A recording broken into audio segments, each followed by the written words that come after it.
Radio. Naniniwala po ba kayo sa kasabihan na lahat ng bagay ay may rason? Kung ako kasi ang tatanungin ninyo ay hindi po ako naniniwala doon. Para sa akin ay walang katumbas na magandang dahilan kung bakit kailangang makaranas ng paghihirap, kalungkutan at pighati ang isang tao, lalo na kung naging mabuti naman ito. Walang inaapakang kapwa at higit sa lahat ay tapat at totoo. Bago ko po umpisahan ang kwento ko na ibabahagi sa programa ninyong Barangay Love Stories ay magpapakilala po muna ako, Papa Dudut. Ako po si Apollo, 40 years old, at mga barkada ko po sina Jaira, Mark, Juno, Phoebe at Maya. Nitong nakaraang buwan lang po ulit kami nabuo dahil umuwi ako sa Pilipinas pagkatapos ng ilang taong kong pagtatrabaho at paninirahan sa ibang bansa. At bagaman ngayon taon na lamang kami nagkita-kita na mga kaibigan ko ay wala silang tampo sa akin. Dahil nauunawaan nila ang rason kung bakit mas pinili kong umalis. Papa Dudut, introvert po ako pero lumalabas ang angking kong kadaldalan at kabibuhan kapag kasama ko ang mga tropa ko. Komportable kasi ako sa kanila at higit sa lahat ay pinagkakatiwalaan ko po ang mga taong yon. Bali una ko pong nakilala sina Jaira at Mark nang lumipat ako sa company na pinagtatrabahuhan nila. Tapos pinakilala ni Jaira sa amin ni Mark si Phoebe at Maya. Huling nakasali sa grupo namin si Juno at doon na nga nabuo ang pagkakaibigan naming anim. Solido po kami, Papa Dudut, bagaman meron din kaming kanya-kanyang pinagdaraanan sa buhay. Pero bago po dumating sa buhay ko ang mga kaibigan ko ay meron na akong girlfriend na itinuring ko na ring best friend. Siya po si Diana. 6 na taon na po kaming in a relationship nang mabuo ang barkada namin ni Jaira. At kilala po nila si Diana dahil lagi ko pong bukang bibig sa kanila ang nobya ko. Hindi niyo ako masisisi, Papa Dudut. In love po ako kay Diana. Natatandaan ko pa nga hanggang ngayon ang araw na unang beses ko siyang nakita sa school dahil pareho kaming volunteer sa isang non-government organization na nagbibigay ng mga braille books, audiobooks at large prints sa mga SPED pupils at nagbabasa ng mga kwentong pambata sa mga visually impaired, Papa Dudut.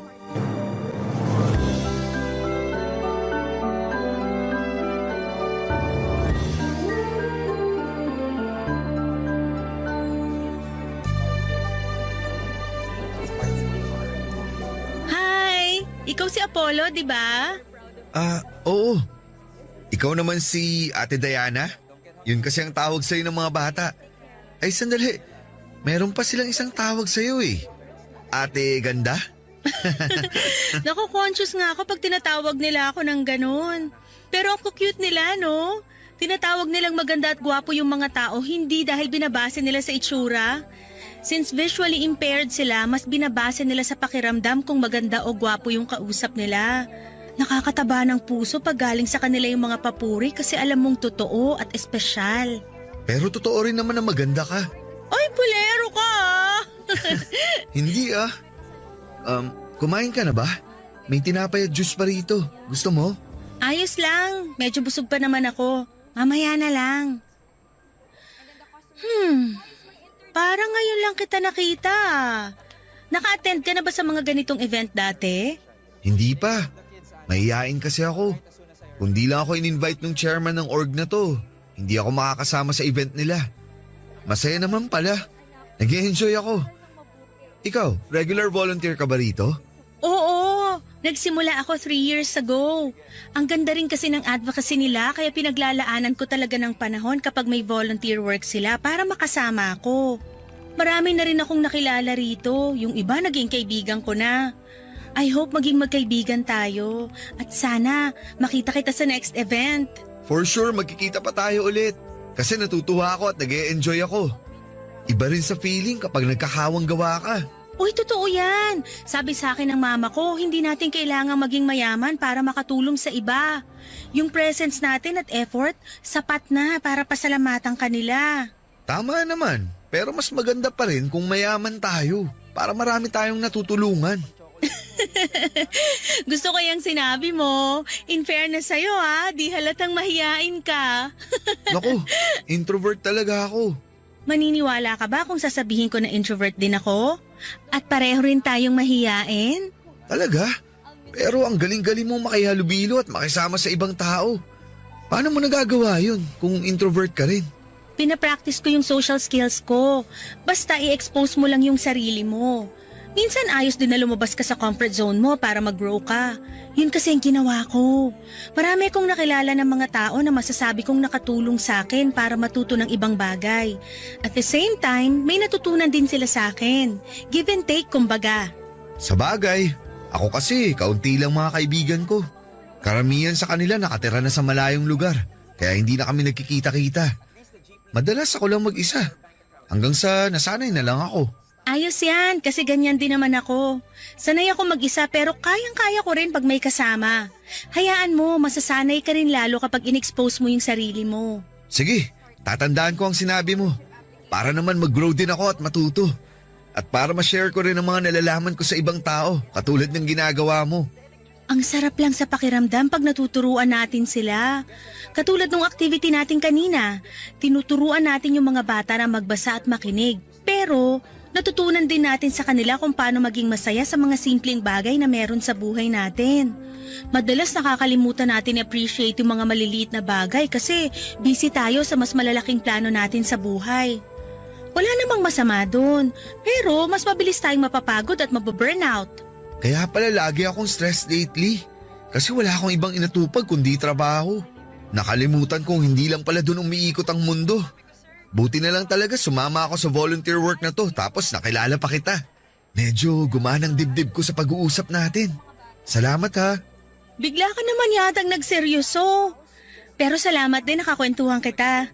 May bago na naman akong nakilala. O paano? Tara na? Mukhang magsisimula na yung second activity natin. Tapos na yata silang kumain. Sige, excited na ako sa susunod na kwentong babasahin natin. Ako kasi ang nakatoka na magbasa. Kinakabahan tuloy ako.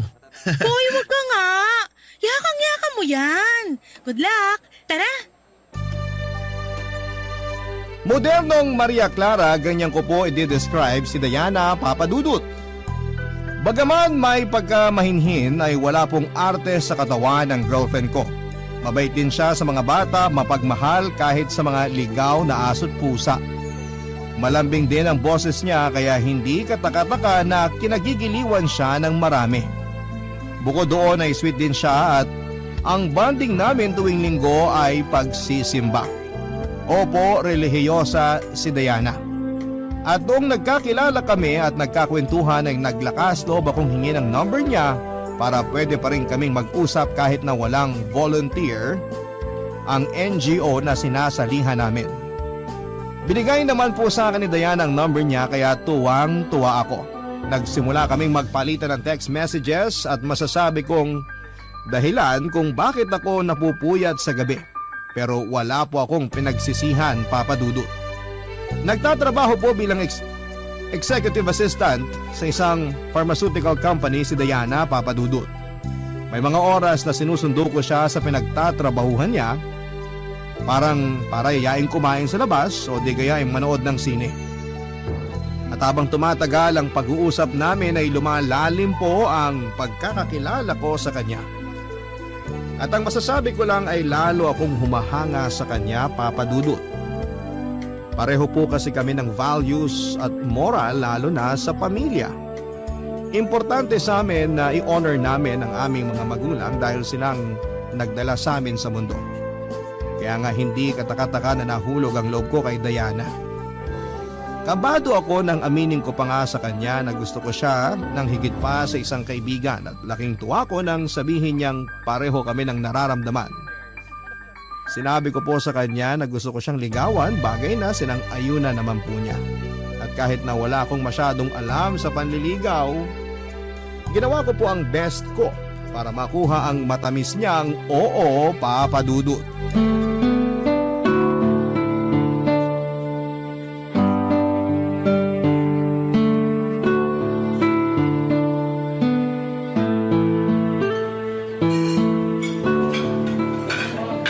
Ang ganda naman dito sa restaurant na pinagdalan mo sa akin. Akala ko hindi ka mahilig lumabas. Saan mo nalaman to? Sa internet. Siyempre nag-research ako. Nagpunta na rin ako rito para tingnan kung totoo yung review nila sa page bago kita inaya. Gusto ko kasi maging espesyal ang bawat sandali na kasama kita. Pati na ang lugar na pagdadalan ko sa'yo. Kasi deserve mo yun, Diana. Kung makapagsalita naman to, deserve mo rin ng magagandang bagay kasi mabuting tao ka, Apollo. Alam mo, nung ligawan mo ko, mas nakilala kita ng husto. Marami akong na-discover sa'yo na masasabi kong ikaw na nga ang... Ako na nga ang ano. Ang lalaking gusto ko maging boyfriend ko? Ha? Sinasagot na kita, Apollo! Pumapayag na akong maging girlfriend mo! Seryoso ba yan, Diana? Hindi ka nagbibiro? Seryoso ako! Oo, ang sagot ko sa panliligaw mo! Thank you! Thank you! Sobrang saya ko talaga ngayon kasi tayo na! Girlfriend na kita! Pinapangako ko sa'yo, hindi ka nagkamali sa desisyon mo. Hindi man ako perpekto, pero gagawin ko ang lahat para alagaan at mahalin ka, Diana. Gusto kong ibigay sa'yo lahat ng magagandang bagay na pwede at kaya kong ibigay. Hindi rin naman ako perpekto, pero gagawin ko rin ang lahat para i-prioritize ang relasyon natin. Saka nakikita ko sa'yo na talagang nagsisikap ka. Ramdam ko rin na mahal mo ko kaya alam kong safe ang puso ko sa'yo. Katulad mo, masayang masaya rin ako. Sa katunayan, may gusto akong ibigay sa'yo. Ano yan? Bracelet. Eto, kunin mo. Para sa akin to? Oo, simbolo yan ang pagsagot ko sa'yo para maging boyfriend ko. Special ang bracelet na yan dahil ako ang gumawa niyan. Gusto ko kasi maging memorable ang importanteng araw na to kaya nagpatulong ako kay mama na gawin yan. Alam niya na plano na kitang sagutin ngayon kaya sinabi niya sa akin na gumawa ako ng isang bagay na ibibigay ko sa'yo para hindi mo makalimutan ng araw na naging official na tayo. Nakaka-touch naman. Thank you, Diana. Kasi nag-effort ka pa. Na-appreciate ko tong bracelet at ang ganda-ganda. Lagi ko tong isusuot para hindi ko maramdaman na magkahiwalay tayo. Bakit? May plano ka bang mag-abroad? Ha? Wala. Ba't ko naman gagawin yun? Sabi mo kasi kahit magkahiwalay tayo. Ikaw kabago-bago lang natin, plano mo na yatang subukang makipag-LDR? Huwag ganun. Kung mag-abroad man ako, isasama kita. Hindi kita iiwanan dito, no?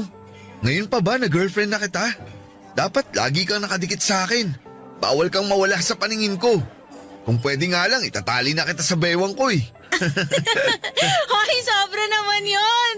Joke lang, ikaw naman. Pero yun nga, salamat ulit sa bracelet. Iingatan ko to. Katulad ng pag-iingat ko sa puso mo. Akin na ang kamay mo. Halikan ko tong kamay mo, ha? Mahal na mahal kita, Diana. Mahal na mahal din kita, Apollo. Thankful ako kasi dumating ka sa buhay ko. Pakiramdam ko, hindi lang ako nagkaroon ng boyfriend. Nagkaroon na rin ako ng best friend. Salamat kasi minahal mo ko. Ako ang dapat magpasalamat. Lalamig na lang tong pagkain natin, hindi pa tayo tapos magpasalamat sa isa't isa. Napansin mo rin pala. Sige, kain na nga tayo. Oo, mabuti pa. Kanina pa ako natatakam sa order natin eh. Sino mag-aakala na ang isang tahimik na lalaki na katulad ko ay magkakaroon ng girlfriend sa katauhan ni Diana, Papa Dudut? Walang pagsidla ng saya ko at kulang na lamang ay humiyaw ako't magtatalon sa tuwa matapos niya akong sagutin. Pakiramdam ko ay nakalutang sa alapaap ang mga paa ko at ayaw ko na pong buwaba pa sa lupa. Doble din ang saya sa dibdib ko ng mga panahon na yon nang ibigay sa akin ni Diana ang bracelet na simbolo ng pagiging magkasintahan namin. Nangako ako sa kanya na lagi ko yung susuotin at hindi ihiwalay sa pulso ko dahil kahit magkalayo kami, para ko na rin siyang kasama, Papa Dudut. Hindi po perpekto ang relasyon namin ni Diana. Dumaraan din kami sa mga away-bate pero sa huli ay namamayani sa amin ang komunikasyon at pagkakaunawaan kaya nagtagal ng 6 na taon ang aming pagsasama bago dumating sa buhay ko ang mga barkada ko, Papa Dudut. At kahit gano'n na nga kami katagal ni Diana ay nananatiling nasa honeymoon stage pa rin kami sa relasyon namin. No wonder ako ang tinaguriang loyalista sa grupo namin samantalang si Mark naman ang playboy at si Jaira ang NBSB. Pero hindi po ako nahihiya sa bansag kong yung na pagiging good boy at stick to one dahil para sa akin, si Diana na babaeng pakakasalan ko at magiging ina ng mga anak namin. Pero hindi sa lahat ng pagkakataon ay ayon sa amin ang kapalaran. Dahil nang mga panahon na yon ay sinubok po kami ng langit nang bigla na lamang nagkasakit si Diana. Hindi lang po yun basta sakit na nawawala kapag ipinagpahinga mo ng ilang araw, kundi higit pa doon ang dumapo sa kanya. Sa huling check-up ni Diana ay nakumpirma po namin na meron siyang malalang sakit na leukemia. Barangay Love Stories. Barangay Love Stories. Malaman kong may malubhang sakit ang girlfriend ko, Papa Dudut. Pareho kaming umiyak noon ni Diana nang lumabas ang resulta ng mga laboratory tests sa kanya. Hindi namin alam ang gagawin dahil napakaliit ng tsansa ng mga taong nakakasurvive sa leukemia. Bukod doon ay kinain din kami ng pagtataka kung bakit siya nagkaroon noon. Nagsimula kami magtanong sa parents niya kung meron ba silang history ng naturang sakit at doon namin napag-alaman na meron siyang tiyahin sa pinsan na namatay sa parehong karamdaman. Sa kabila ng lahat ay nagpaka-positibo kami ni Diana, Papa Dudut. Hindi namin inisip na may sakit siya, sa halip ay tinuring namin na pagsubok lamang ang lahat. Na sa huli ay malalagpasan din namin ito. Nang mga panahong yon ay ginugol ko ang buong atensyon ko sa pag-alalay kay Diana, lalo na nang magsimula siyang sumailalim sa chemotherapy. Sinigurado ko po na nasa tabi niya lamang ako palagi kapag pinagdadaanan niya ang masasakit na parte ng gamutan niya. Hawak ko po ng mahigpit ang kamay niya, Papa Dudut, pagkatapos niyang ikimo. Tapos nagkukwento ako ng magagandang bagay para makalimutan niya ang sakit na nararamdaman niya. Dahil sa pagiging abala ko sa girlfriend ko ay hindi na ako masyadong nakakapasok sa opisina.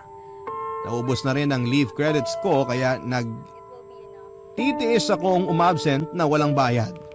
May mga oras na pinapapasok na ako ni Diana kapag binabantayan siya ng family member niya. Bagay na ginagawa ko na lang para kahit papaano ay hindi po ako matanggal sa kumpanyang pinagtatrabahuhan ko. Pero ang hirap mag-focus sa trabaho dahil nasa ospital at nasa kanya ang isipan ko, Papa Dudut.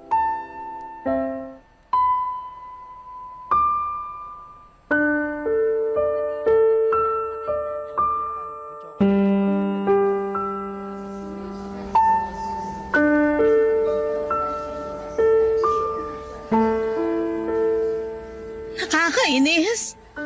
Bakit kailangan ko pang magkasakit ng ganito? Mamamatay na ba ako? Kasi kung oo, sana ngayon na para matapos na ang paghihirap ko. Hindi ka mamamatay, Diana. Gagaling ka. Kaya dapat sundin mo lang ang bilin sa'yo ng mga doktor mo. Ano pa bang bilin nila ang susundin ko kasi lahat ng sinabi nila ginawa ko na. Pero tingnan mo ako. Walang nagbabago sa katawan ko. Ang payat-payat ko na, Apollo. Nalagas na rin yung mga buhok ko. Ang dami ko pang sugat at pasa sa katawan. Niwala ng lakas ang mga tuhod ko para makatayo mag-isa. Lagi na lang ako nagpapatulong sa'yo, di kaya kina Mama at Papa. Wala na akong silbi. Kaya kami nandito ng mga magulang mo.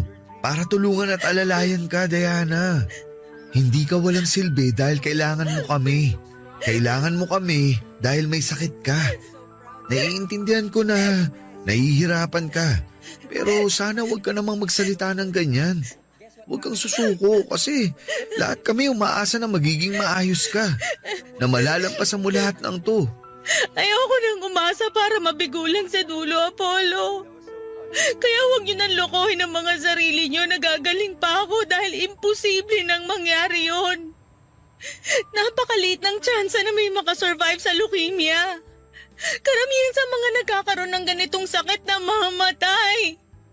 At yun din ang mangyayari sa akin kaya ngayon pa lang, hiwalayan mo na ako. Umalis ka na! Iwanan mo na ako! Ano bang sinasabi mo? Bakit mo ako pinagtatabuyan? Kasi wala ka ng dahilan para manatili sa tabi ko. Hindi na ako gagaling. Isaksak mo yan sa utak mo. Naghihintay na lang ako ng araw kung kailan ako mamamatay. Kaya hindi mo na dapat sayangin ang oras mo sa akin dahil hindi mangyayari ang inaasahan nyo na gagaling ako. Alam ko yon. Ramdam ko yon dahil katawan ko to, Apollo. Kahit na anong mangyari, hindi kita iiwan. Hindi ako aalis sa tabi mo. Palagi kitang sasamahan. Kahit maliit yung tsansa na sinasabi mo, gusto kong dalawa tayo ang lumaban sa sakit mo. Diana, please. Huwag ka namang ganyan, oh. Huwag mo ako ipagtabuyan na parang aso. Apollo, hindi ka ba nakikinig? Alin ba sa mga sinabi ko ang mahirap intindihin? Mamamatay na ako! Hindi na ako gagaling! Mas mabuti ba na iwanan mo na ako para pag nangyari yun, hindi na masyadong masakit sa parte mo. Ituring mo na lang na patay na ako ngayon para mabilis kang makamove on. Kabaliwan ang gusto mong mangyari dahil kahit mawala ka, hindi pa rin kita makakalimutan. Saka, huwag mo kang pangunahan ng mga bagay. Huwag mo sabihin ang hindi dapat mangyari. Dahil naniniwala ako na di ka pababayaan ng Diyos. Kung hindi ka kayang pagalingin ng tao, walang imposible sa Kanya, Diana. Alam ko naman yun. Pero paano yung kalooban niya na kunin ako kaysa pagalingin? Paano kung ganun pala yung will niya para sa akin? Sige nga, paano ko yun tatanggapin?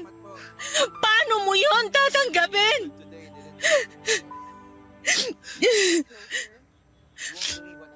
Alam mo ang unfair ng Diyos. Kasi kung kailan gusto ko pang mabuhay ng matagal para makasama ka at magkaroon tayo ng sariling pamilya. Saka naman hindi pwede. Simula nung malaman ko may leukemia ako, gabi-gabi kong kinakausap ang Diyos para matanong sa Kanya kung bakit kailangan niya akong bigyan ng ganitong klaseng pagsubok na alam kong sa huli, matatalo ko dahil una pa lang, wala na akong kalaban-laban. Galit ako sa Kanya! Kasi sa dinami-dami ng masasamang tao sa mundo, ako pa talaga! Ako! Hindi ako perpekto pero ginagawa ko ang lahat ng makakaya ko para maging mabuting tao! Tapos yung pala magkakasakit lang ako at maagang mamamatay? Marami pa akong gustong gawin kasama ka at ang pamilya ko pero lahat yun hindi ko na magagawa dahil sa pesteng leukemia na to! Sana kung nagkaroon ako nito nung bata pa ako para kung mamamatay ako ayos lang! Hindi ako manghihinaya kasi wala pa naman akong pangarap noon kumpara ngayon!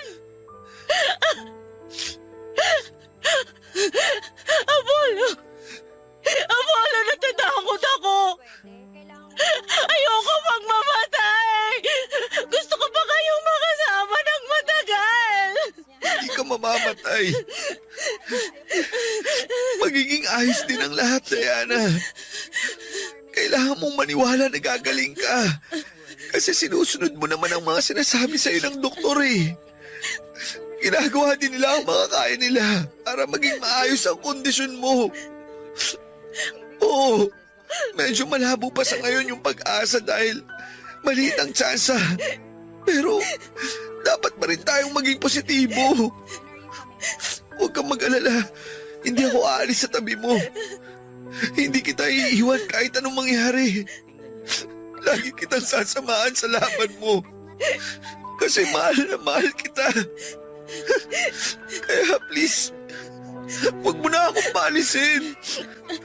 Huwag mo na akong itaboy dahil mas nasasaktan ako. I'm so sorry, Apollo. Hindi ko naman talaga gustong paalisin ka eh. Ayoko, iwanan mo ako. Hindi mangyayari yun. Hindi kita iiwanan, okay? Tahan na, mahal ko. Huwag ka na ring matakot. Dahil nandito lang ako. Naiintindihan ko po si Diana kung bakit niya ako pinapalayo sa kanya. Natatakot siya pero mas takot na takot po ako, Papa Dudut. Kung nararamdaman na niya na mawawala na siya, nararamdaman ko na rin na hindi ko kakayanin. Ni sa hinagap ay hindi ko po naisip na kukunin sa akin ng napakaagang babaeng pinakamamahal ko. Marami pa po kaming pangarap na hindi pa natutupad. Isa na po doon ay ang pakasalan siya at bumuo ng pamilya ng magkasama. Kaya nga kahit anong pagtataboy na ginagawa niya sa akin ng panahong yon ay nanindigan po ako na manatili sa kanyang tabi at nangako ako na kasama niya akong lalaban. Sa ospital at sa trabaho na lang po umikot ang buhay ko ng panahon na yon. Masaya naman ako at hindi nagreklamo dahil alam kong napaglilingkuran ko ang girlfriend ko at natutupad ko ang pangako ko sa kanya. Nasasamahan siya anumang mangyari. Doon ko po na-realize ang kahalagahan na i-cherish natin ang buhay ng isang tao. Lalo na ng mga mahal natin dahil walang katiyakan kung hanggang kailan tayo mananatili sa mundong ito. Kapag nasa ospital ako ay masasayang bagay lang din ang pinag-uusapan namin ni Diana, Papa Dudut. Kahit mabigat ang dibdib ko dahil sa sitwasyon, kahit pagod ang puso at isipan ko. Pinipilit ko po ang sarili ko na magpakakengkoy para mapasaya ang girlfriend ko. Gustong gusto ko po kasing naririnig ang mga halakhak niya, Papa Dudut. Alam ko na sa likod ng isip ko ay nami-miss ko po yung lahat.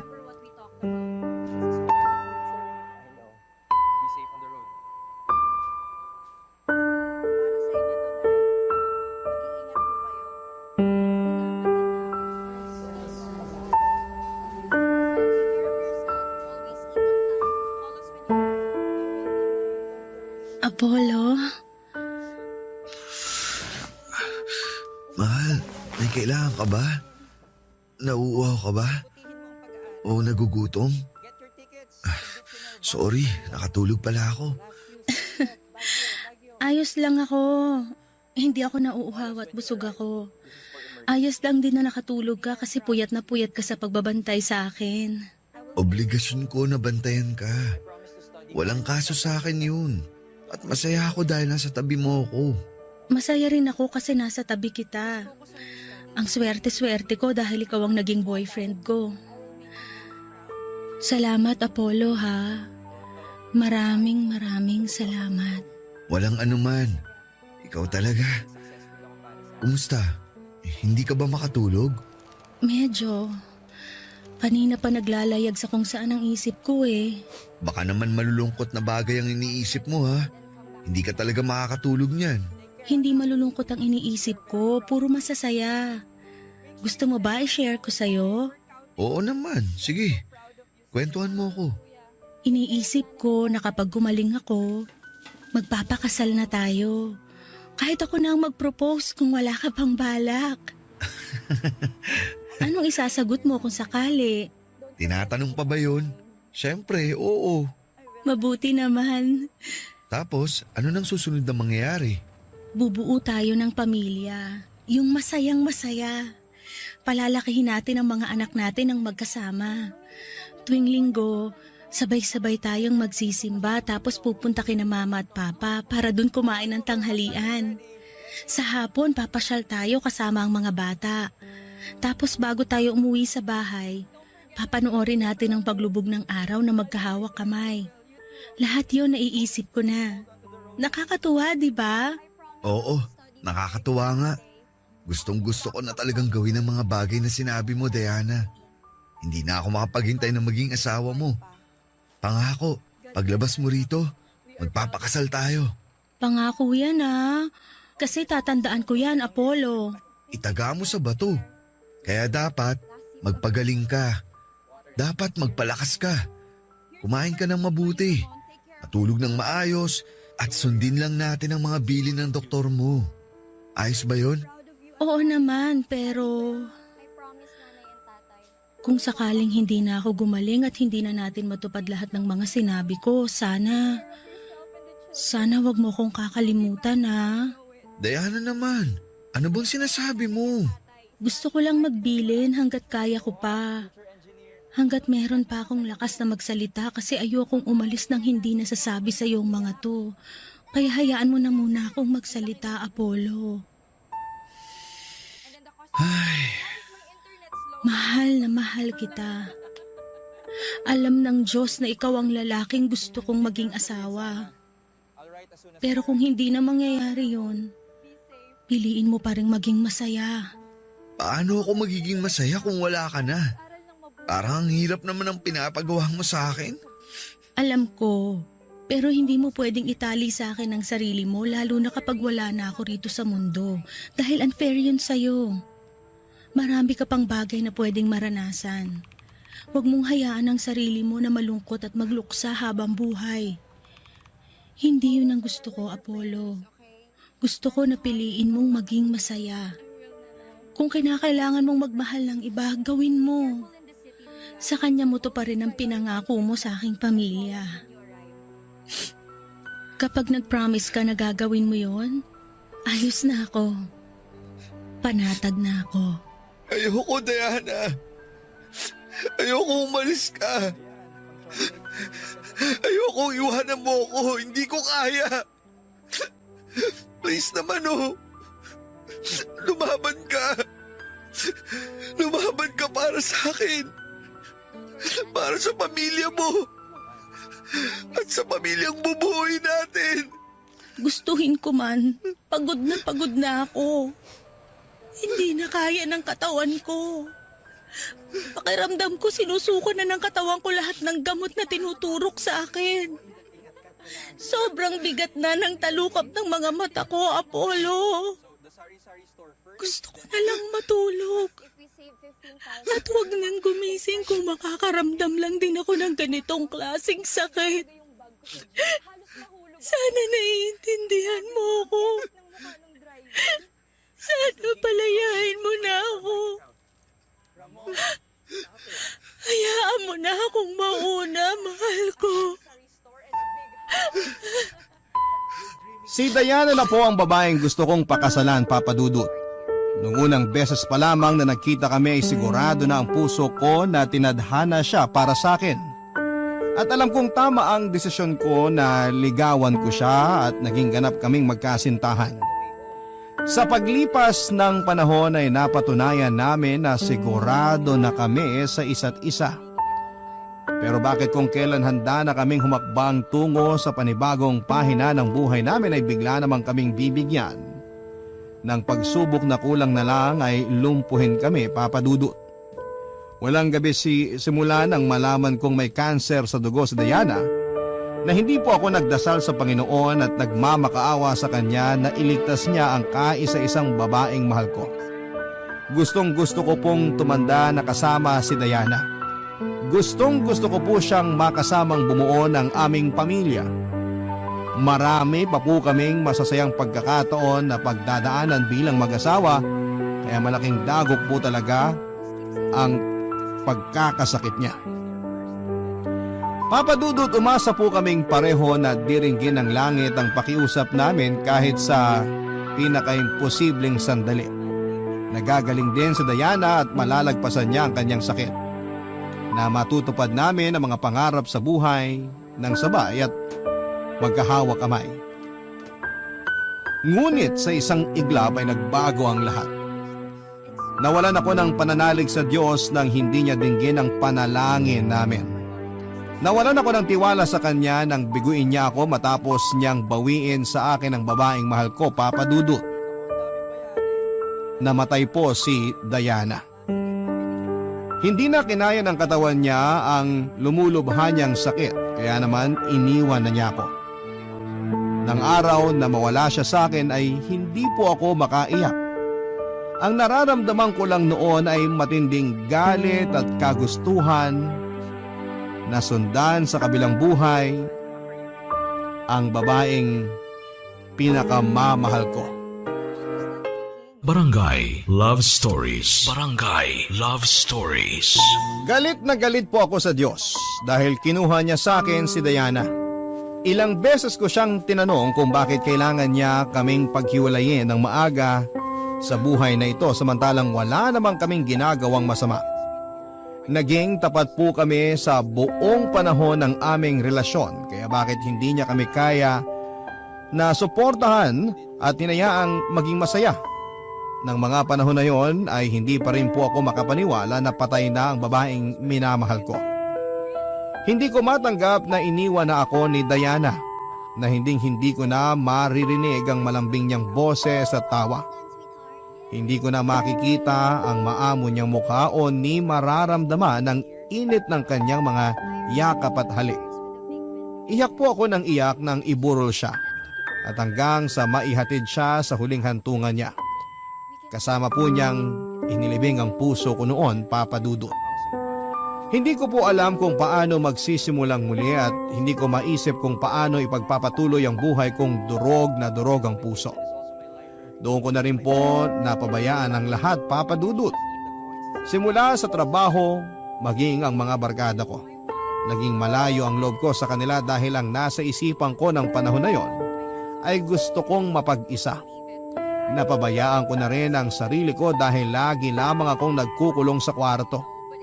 Wala akong pakialam kahit mag-alala sa akin ang gusto ang pamilya ko.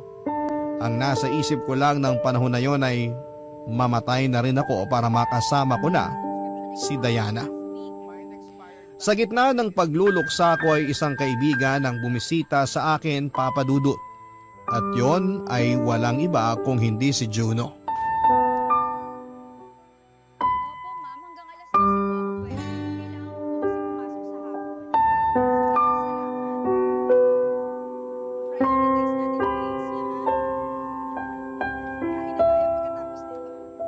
Juno, sorry ha.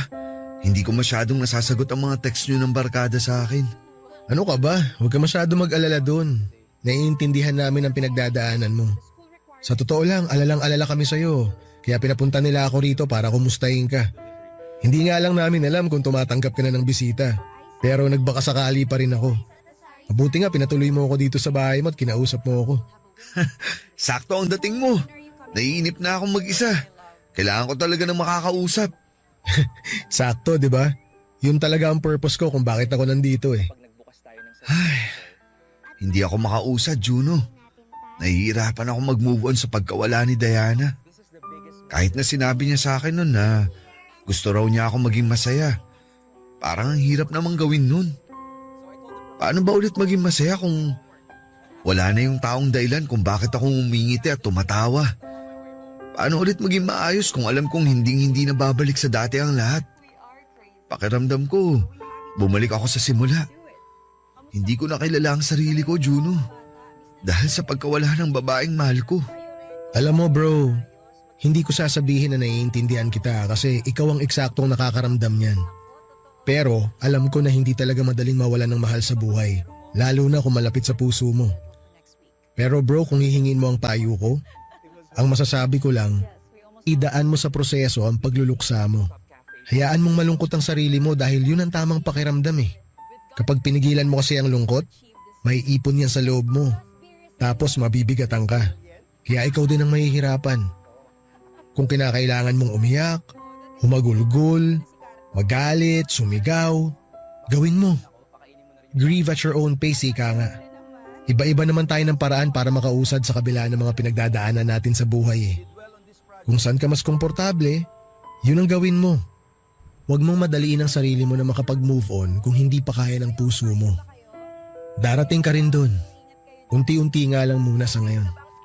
Paano kung hindi na maging okay ang lahat? Paano kung habang buhay ganito na lang ang pakiramdam ko? Kaya nga nandito kami ng mga kaibigan mo eh para tulungan ka. Para alalayan ka. Minsan kasi akala natin kaya natin gawin ang mga bagay ng mag-isa. Pero mas magiging madali pala kapag meron tayong mga kasama. Ganyan din ang sinabi sa akin nun ni Diana. Yun bang tungkol sa pakikisama sa ibang tao, Hindi lang para magkaroon ng koneksyon kundi support system na rin. Juno, thank you ha. Pati na rin sa mga kaibigan natin kasi nandiyan kayo. Baka kasi kung ako lang mag-isa, nasiraan na ako ng ulo. Uy, ano ka? Walang mababaliw ng mag-isa sa tropa natin kasi dapat lahat tayo mabaliw pag merong nauna. Hindi pwedeng ikaw lang. Nakakatampo yun, no? Yan. Buti naman tumatawa ka na. Komedyante ka kasi. Sinadya ko yun kasi kanina ka pa down na down. Hindi ako sanay eh. Pero basta bro, huwag mong kalimutang umiti kahit paunti-unti. Kaya mo yan. Nandito lang kami kung kailangan mo na makakausap. Isang tawag mo lang o kaya isang text mo lang. Pupuntahan ka namin agad. Hayaan nyo, makakabawi rin ako sa inyo. Wala kang kailangang ibawi. Yung makita ka lang namin na maayos ang kalagayan. Sapat ng pambawi yun sa mga banding ng barkada na missing in action ka. Huling nakita ka namin nung libing pa ni Diana. Kaya miss na miss ka na talaga namin bro. Basta, kapag kaya mo na, makipagkita ka sa amin ha. Oo naman. Kayo agad ang unang-unang guguluin ko. Kaya mag-ready kayo. Dahil kahit madaling araw, magro-road trip tayo. Asahan namin yan, huwag kang drawing. Ako pa talaga ang drawing.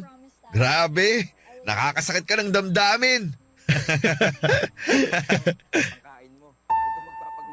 Hindi po lumilipas ang sakit at pagluluksa kapag naranasan nating mawala ng mahal sa buhay. Kahit nagdaan ang mahabang panahon ay nagkakaroon lamang ng puwang sa puso natin ang kirot, pero hindi po ito tuluyang nawawala. Alam ko po yon, kaya nga hirap akong tanggapin na iniwan ako ni Diana. Pero malaking tulong na nailabas ko ang lahat ng sakit at hinanakit sa loob ko dahil sa pag-uusap naming yon ni Juno. Kaya nga laking pasasalamat ko sa kanya na mga panahong yon, Papa Dudut. Aminado po ako na hindi ko pa rin alam kung paano ko haharapin ang mundo at ipagpapatuloy ang buhay, pero kinaya ko po, Papa Dudut. Pagkalipas ng 2 linggong pagluluksa, nagbalik trabaho na ako bagaman hindi pa buong buo ang sarili ko. Pero ginamit ko po ang trabaho ko para mas maging abala at hindi ko lalong maisip ang pinagdaraanan ko. Effective naman, pero kapag gabi kung kailan mag-isa na lamang ako at tahimik na ang mundo ay binubulabog po ako ng masasayang alaala namin ni Diana. Hindi ako pinapatulog ng matinding kalungkutan at para bang patalim na paulit-ulit akong sinasaksak ng katotohanan na hindi ko na siya makakasama sa buhay na ito. Hindi po ako mapasaya ng kahit na anong okasyon ng mga panahong yon, Papa Dudut. Hindi niyo ako masisisi sapagkat sariwa pa rin sa akin ang lahat ng mga nangyari. Mabuti na lamang dahil kahit papaano ay nandyan ang mga kaibigan ko. Malaki ang naitulong nila sa akin para malibang ako habang nagmo-move on. Hanggang sa sumapit nga ang Valentine's Day ng February 2018 kung saan ay nagkita-kita kami at nagkaroon ng pakulo si Juno tungkol sa isang time capsule.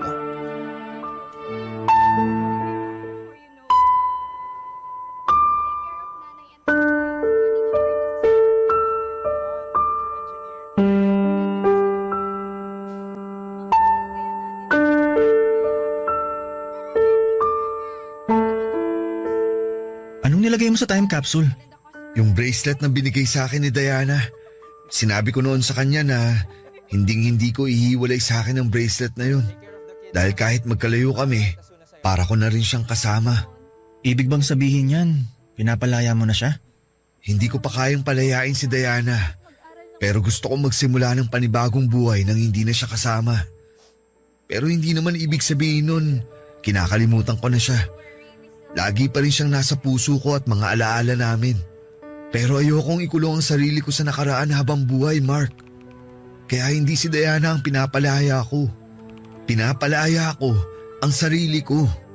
Gusto kong palayain ang sarili ko sa lungkot para naman maging masaya na ako. Ang tapang mo, Apollo. Hanga ako sa iyo kasi pinipilit mong lumaban at magpatuloy sa kabila ng mga nangyari. Alam kong mahirap yan pero hindi ko alam kung gaano kahirap sa parte mo. Hindi mo nagugustuhin malaman pa kung gaano kahirap ang pinagdaanan ko, bro. Kaya ang payo ko sa'yo, huwag ka nang malito. Kung si Megan talaga ang itinitibok ng puso mo, mahalin mo siya ng gusto. Araw-araw mong iparamdam kay Megan na mahalaga siya, na deserve niya ang magagandang bagay sa mundo. Gawin mo yun habang magkasama pa kayo. Oo, gagawin ko yun. Salamat sa mga sinabi mo. Sana ikaw din. Kung sakaling dumating yung araw na magmamahal ka ulit. Sa akin mo pa talaga sinabi yan, kilala mo ako kapag nagmahal, di ba? Oo nga pala. Ikaw at si Phoebe ang loyalista sa barkada. Sabi niyo nga. Pero alam mo, mukhang matagal pa bago ako magmahal ulit. Kasi kahit sinabi ni Diana na ayos lang na ma-inlove ako ulit sa ibang babae, hindi ko pa kaya. Hindi ko pa siya kayang i-let go. Di mo naman kailangan madaliin yun. Bigyan mo lang ng time ang sarili mo na i-process ang nangyari. Baka hindi mo nga mamalayan, okay ka na. Naka-let go ka na. Yan din ang sinabi sa akin ni Juno. Na kapag hinayaan kong makaramdam ng tamang emosyon ng sarili ko, mas magiging madali ang paghilom. Talaga? Sinabi niya yun? Alam mo, ang talino talaga niyang si Juno. Tahimik lang yan pero ang daming alam tapos ang lalim pa ng mga salita. Siya rin kasi nagpayo sa akin nung nasa ospital ako. Kaya thankful ako dahil kaibigan natin siya. Ako rin bro, sa totoo lang. Thankful kasi nakilala natin siya. Ikaw, kumusta naman ang puso mo ngayong Valentine's Day? Eto, nalilito. Pero unti-unti nakukuha ko na yung mga sagot sa mga tanong ko. Siguro kailangan ko nalang lakasan ang loob ko na harapin yung bagay na sinusubukan kong takbuhan. Naks naman, mukhang nag-mature ka na nga. Tama yan, huwag kang laging takbo ng takbo. Tapangan mo ang loob mo. Panindigan mo ang dapat mong panindigan. Kayang-kaya mo yan, ikaw pa ba? Inuto mo pa ako, Apollo. Hindi kaya. Dahil dyan, magyosi muna tayo habang hinihintay natin dumating si Phoebe. Ano, Jika? Sige, tanging isa.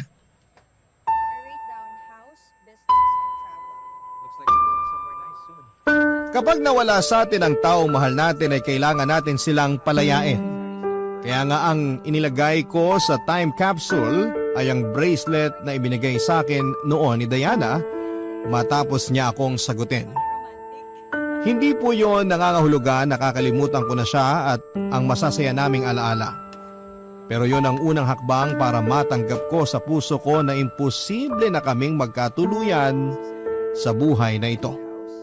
Ayoko pong ikulong ang sarili ko sa bagay na habang buhay kong ikakalungkot, bagaman hindi ako naniniwala na may magandang rason ng kapalaran kung bakit niya ako pinahihirapan. Ay gusto ko pa rin pong umasa na babalik sa akin ang lahat ng kabutihan na ginawa at pinakita ko sa mundo sa pamamagitan ng pagkakaroon ng ganap na pagtanggap sa realidad. Na hindi lahat ng nagmamahalan ay nagsasama ng matagal para sabay na tumanda habang pinapanood ang paglubog ng araw. Alam ko rin po na hindi ako makakausad sa lugar kung nasaan ang dahilan ng pagkalugmo ko. Kaya naman nag-decide po akong umalis sa trabaho ko at mag-ibang bansa. Ilang taon din po akong tumira sa abroad habang nagtatrabaho at neto lang 2023 ako nagkaroon ng lakas ng loob na umuwi sa Pilipinas para balikan ang mga masasakit na alaala na iniwanan ko. Bittersweet, ganyan ko po ilalarawan ang pakiramdam na nangibabaw sa akin ng unang beses akong tumapak sa lugar kung saan ay nakalibing ang dalawang taong mahalaga sa buhay ko. Ang kasintahan ko at ang kaibigan namin. Sa kasalukuyan ay di hamak na mas magaan ang pakiramdam ko kesa noong una, Papa Dudut. Unti-unting natatanggap ko na sa puso ko ang mga nangyari at inahayaan ko na po ang sarili ko na maging masaya. Kung tatanungin niyo po ako kung may plano ba akong umibig ulit ay meron po ang sagot ko. Hindi ko naman po tuluyang sinasarado ang puso ko na maranasang magmahal at mahalin sa ikalawang pagkakataon. Una sa lahat ay gusto ko pong bumati ng isang maligayang araw ng mga puso sa ating mga kabarangay. May jowa man o wala. Naniniwala po kasi ako na hindi lang para sa mga couple ang araw na ito. Dahil para rin po ito sa mga single na ang mga ka-Valentines ay ang kanilang pamilya. Tawagin niyo na lamang po ako sa pangalang Mark, 37 years old at nakatira sa Laguna. Isa po ako sa mga kaibigan ni Jaira at paborito naming pakinggan ang programa ninyong Barangay Love Stories. Ang kwento ko po ay tungkol sa mga naranasan ko sa buhay na may kinalaman sa aking pamilya, sarili at pagkakaibigan naming anim. Sana po ay magbigay po ito ng aliw, kumurot sa puso at kapulutan ng aral at inspirasyon ng mga kabarangay natin. Papadudot magsisimula ang lahat noong taong 2017 kung saan ay nagtatrabaho pa ako sa isang opisina sa Maynila. Middle child po ako sa 3 magkakapatid at may kaya ang pamilya namin. Kumbaga hindi po kami namumroblema sa pera dahil arkitekto ang daddy ko samantalang doktor naman si mami. Pero sa kabila ng almost perfect naming pamilya, neglected child po ako. Masyado kasing mataas ang expectation ng parents ko sa akin dahil matalino at magaling sa lahat ng bagay ang kuya ko. In fact, noong nagsabog ang langit ng talento ay nasalo niya lahat. Nasabi ko po yun kasi abogado si kuya at ang malala pa, overachiever din ang bunso naming babae na sinundan ng yapak ni mami sa pagiging doktor. Kaya nga hindi katakataka na paborito siya ng mami namin tapos si kuya ang paborito naman ni daddy. Ako hindi masyadong matalino, hindi rin madiskarte at hindi ko rin alam ang passion ko. Napakalayo ko sa mga kapatid ko, Papa Dudut. Tapos maloko pa ako kaya hindi rin ako nakapagtapos ng kolehiyo. Kaya ayon bumagsak ako sa pagiging empleyado na ang sweldo ay sapat lamang pero hindi kayang bumuhay ng anak at asawa. Laking pasalamat ko na lamang dahil may pera kami kasi kung hindi ay baka sa kangkungan na ako pupulutin. Pero dahil nga sa estado ko, black sheep ang turing sa akin ng family ko. Mabuti na lamang at hindi ko nararamdaman na burden ako sa sarili kong pamilya dahil may 5 akong kaibigan na tinuring ko na ring mga kapatid. Sila ay sina Maya, Jaira, Juno, Apollo at Phoebe na nalalapitan ko. Lalo na tuwing kailangan ko ng comfort at ng pep talk.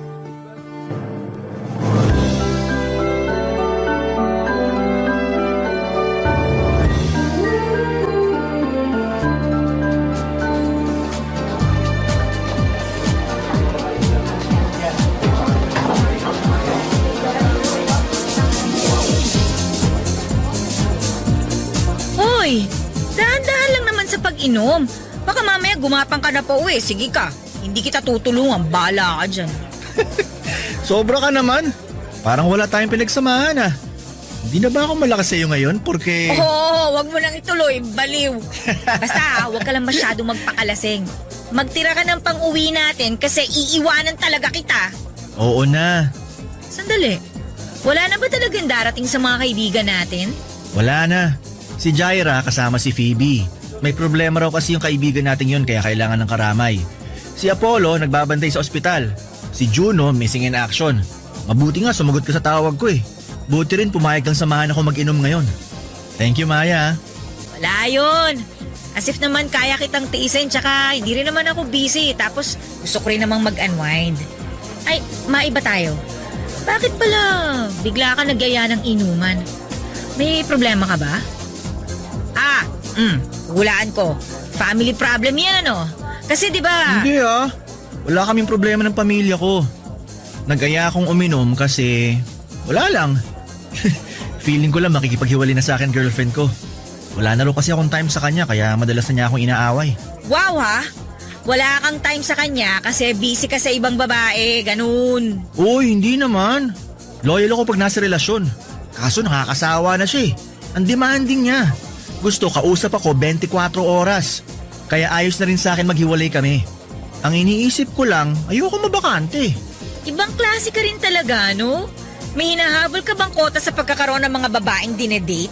May kakilala ka ba na pwede mong ireto sa akin? Malay mo, siya na palang pang seryosohan ko. Nakatulong ka pa na tumino ako, di ba? Ang lakas ng amats mo, swear! Pero meron akong kaibigan eh. Single siya at matagal-tagal na ring walang karelasyon. Kaso hindi kita irereto sa kanya kung kayo pa ng girlfriend mo. Mamaya saktan mo lang din yung tao, sumpa pa ako nun. Uy, sobra ka naman sa akin. Masisisi mo ba ako? Kung magpalit ka ng babae, para ka lang nagpapalit ng damit. Ayoko lang kasing maging isa sa mga biktima mo ang kaibigan ko dahil nako, sasakalin talaga kita, Mark. Alam mo Maya, kilala nyo lang akong babaero. Pero hindi nyo alam yung seryosong side ko pagdating sa mga babae.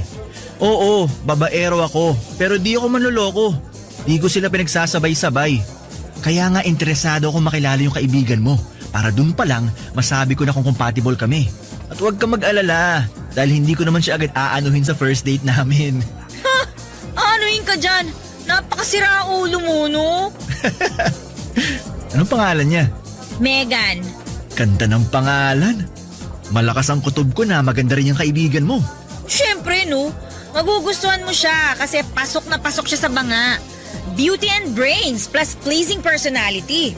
Basta ha, ayus-ayusin mo lang, Mark. Nako, wag mo siyang paaasahin kung hanggang pagkakaibigan lang ang feelings mo sa kanya ha, dahil nako talagang tatamaan ka sa akin. Promise, hindi ko siya paaasahin. May isang salita ako, Maya. At salamat kasi kapag nag-workout kami ni Megan, ikaw ang una kong ililibre sa amusement park. Di ba? Pangarap mong pumunta dun? Di ba sabi mo gusto mong sumakay sa extreme rides? Hindi kaya. Baka pangarap yan ng isa sa mga naging jowa mo noon. Nalito ka na, dinamay mo pa ako. Ala, mukhang nalito na nga ako. Ibang klase? Hindi kita kinakaya. Mabuti pa, uminom na lang tayo. Order ka pa, libre ko. Oy, dapat lang no, kung nagyaya eh.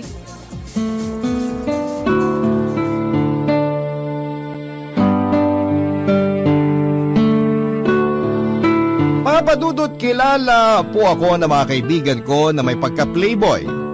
Ako ang tinagurian nilang maloko sa grupo namin kasi nga ay babaero ako.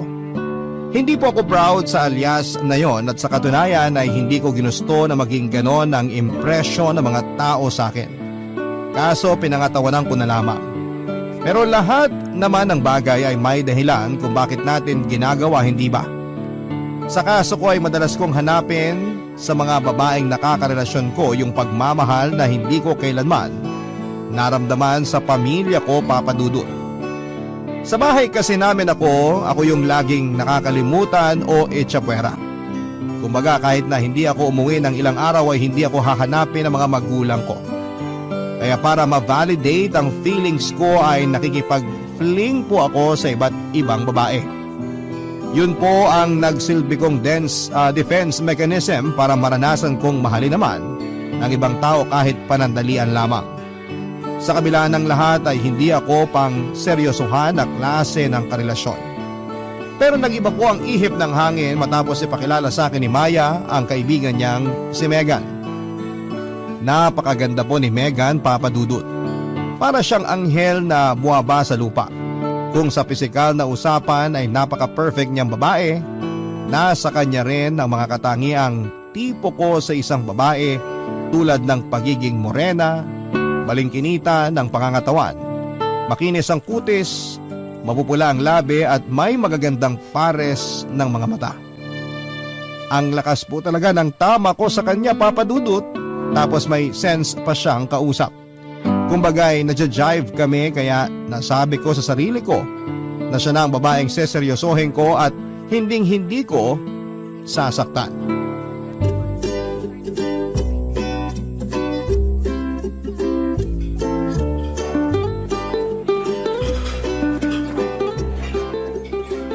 Ay, wow! May fa-fancy restaurant ka yata, Mark. Anong meron, Aber? Tsaka ako lang talaga in-invite mo? Mamaya isipin ng mga tao dito, nagde-date tayo Charot. Swerte mo naman kung i-date kita. Alam mo, puro ka kalokohan. Ikaw lang niyaya ko kasi may gusto kong itanong sa'yo personally. Naku, yan tayo eh. Sige, ano ba yon? Tungkol kay Megan. Kwentuhan mo pa ako tungkol sa kanya, Maya. Medyo nakuha niya kasi ang interest ko pero hindi ko naman siya matanong dahil natatameme ako pagkaharap siya. Seryoso? Ikaw? Si Mark the Great? Natatamemi sa babae? Parang hindi naman kapanipaniwala yon. Punong-puno ka kaya ng kumpiyansa mula ulo hanggang paa. At saka nasa balat mo ng kayabangan, uy. Ewan ko ba? Pero pagdating kay Megan, parang lagi ako nawawala sa wisyo. Alam kong hindi yun normal sa akin kasi nga, tulad ng sabi mo, punong-puno ako ng kumpiyansa. Pero, basta. Iba siya sa lahat. Kaya nga nakuha niyang interes ko eh. Ngayon gusto ko naman siyang makilala ng husto. Sobrang walang kwenta kasi yung mga naitanong ko sa kanya nung nagkita kami. Ni hindi ko man lang natanong yung mga basic. Sige. Ano bang gusto mong malaman? Yung mga gusto niya. Sa pagkain. Mahilig ba siya sa mga resto na ganito o may iba pa siyang gustong kainan? Para naman kapag niyaya ko siya mag-date, alam ko kung saan siya dadalhin. May paborito ba siyang pagkain? Saan siya may allergy para maiwasan kong bilhin? Ba? Ayos ah. Mukhang interesado ka nga sa kaibigan ko. Tinamaan ka? Sagutin mo na lang kasi mga tanong ko, Maya. Please naman oh. Oh well, hindi naman maselan si Megan pagdating sa pagkain. For sure, ma-appreciate niya kapag dinala mo siya sa mga mamahaling restaurant katulad nito. Pero mas komportable siya sa mga normal lang. Yun bang hindi masyadong sosyal? Wala naman kasing arte sa katawan ng babaeng yun eh. Kaya niya mag-adjust, pero kung ako sa'yo, tanungin mo rin siya. Communication is the key pa rin. Okay, noted. Sa pagkain, ang alam ko may allergy siya sa mani eh. Favorite niya chicken. Kahit na anong luto, adobo, tinola. More on Filipino food ang taste niya. Ay, mahilig din pala siya sa Indian food. Mahilig din siya sa gulay, seafood. Kaya nga sexy yun eh, tsaka ang ganda ng kutis. Sa dessert naman, ang consistent niyang ino-order kapag pumupunta kami sa mga coffee shop, tiramisu. Mahilig kasi yun sa kape, kaya kahit dessert niya, may kape. Wow, salamat. Mukhang magkakasundo nga kami kasi mahilig din ako magkape. At mahilig ka rin mambabae. Noon yun, no? Hindi na ngayon kasi nandyan na si Megan. Ay nako, ayusin mo talaga Mark ha. Pangatawanan mo ang kaibigan ko at wag na wag mo siyang sasaktan ha. Oo naman, magtiwala ka sa akin. Kilala mo naman ako eh. Willing kong talikuran ng pagiging loko-loko kasi dumating na ang babaeng siseryosohin ko. Naniniwala naman ako na magagawa mong magseryoso sa isang babae kaya nga hindi na ako nagdalawang isip na ireto siya sa'yo eh. Tsaka masaya rin ako kasi nakikita ko yung effort mo para mas makilala yung kaibigan ko. Sana kayo na nga ang endgame. Sana kayo yung magkatuluyan sa huli. Pero basta ha, maid of honor ako sa kasal nyo. Sure, at yan din naman ang gusto ko pag nagkataon. Pero sa ngayon, magpapa-impress muna ako sa kaibigan mo. Kailangan hulog na siya sa akin para mabilis nang maging kami. Wow ha, galawan mo talaga pang babaero. Hindi ko tuloy alam kung paano kita naging kaibigan eh. Ikaw naman, huli na para magsisi ka kasi magtutropa na tayo, no? Tsaka ngayon ka pa talaga luminya ng ganyan pagkatapos ng lahat. Ewan ko sa'yo. Mabuti pa kumain na lang tayo, kanina pa ako nagugutom. Sige lang, magtanong ka pa ng mga gusto mong malaman tungkol kay Megan para mas makilala mo pa siya ng gusto. Yun! Yan ang gusto ko! Interesado po talaga ako kay Megan Papadudut. Kaya ako na mismo ang nakipaghiwalay sa current girlfriend ko at that time. Total ay doon din naman papunta ang relasyon namin. Bale, inunahan ko lamang siya kasi nga ay plano ko na noong kaibiganin si Megan at makipaglapit ng husto sa kanya. Nang mga sumunod na araw ay dineskartihan ko na po si Megan. Nandyan yung niyayaya ko na siyang kumain sa labas at mamasyal, bagay na pinauunlakan naman niya. Doon ko naramdaman na may pag-asa ako sa kanya, Papadudut. Hindi naman po sa pagmamayabang pero guwapings naman kasi ako at malakas ang karisma. Pero alam kong hindi ako pwedeng magloko dahil lagot ako kay Maya, kaya nga inassure ko siya na malinis ang intensyon ko sa kaibigan niya. Dumating po yung point na sinimulan ko ng ligawan si Megan, Papadudut. Desidido kasi akong patunayan sa kanya na totoo ang feelings ko at willing akong paghirapan ang matamis niyang oo. Hindi nga nagtagal ay sinagot niya ako at naging opisyal na naging magkasintahan kami. Corny man sa pandinig ng iba. Pero ako na yata ang pinakamaswerteng lalaki sa balat ng lupa dahil girlfriend ko na si Megan. Wala pong araw na hindi ako nagpapasalamat sa Diyos at kay Maya dahil nakilala ko ang isang babae na sure na akong pakakasalan ko pagdating ng panahon. Barangay Love Stories. Barangay Love Stories. Almost perfect mga kapuso, ganyan ko po i-describe ang relationship namin ni Megan. Kumbaga, hindi na namin kailangang kilalanin ng matagal ang isa't isa dahil ramdam na namin na may koneksyon kami. Sobrang compatible po namin at malayong malayo sa mga babaeng nakakarelasyon ko. Kumbaga, noong ko lang naramdaman yung spark na hindi ko nakita noon sa iba kundi kay Megan lamang. Opo, tama kayo, sobrang in love na ako sa kanya. Bago sa akin yung pakiramdam kasi hindi ako sanay dahil hindi ko naman po ito kinamulatan sa loob ng pamamahay namin.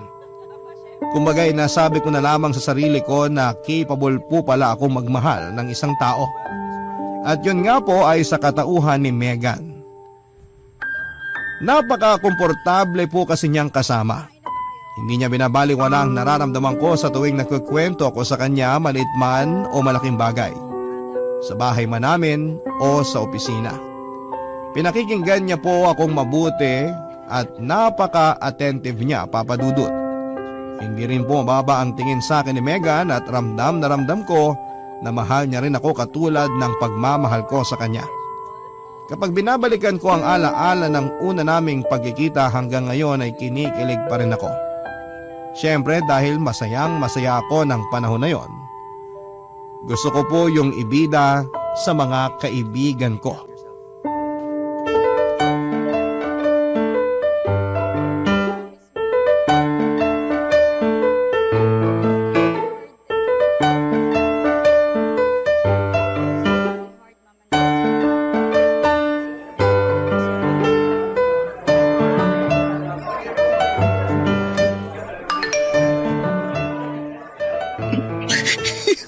Abot hanggang anit ang ngiti mo, Mark ah. Uy, mapupunit na mukha mo. Mukhang alam ko na kung bakit siya ganyan. Wow! May lahi ka pala manghuhula, Juno. Kahit naman hindi ko hulaan, halatang halata ka.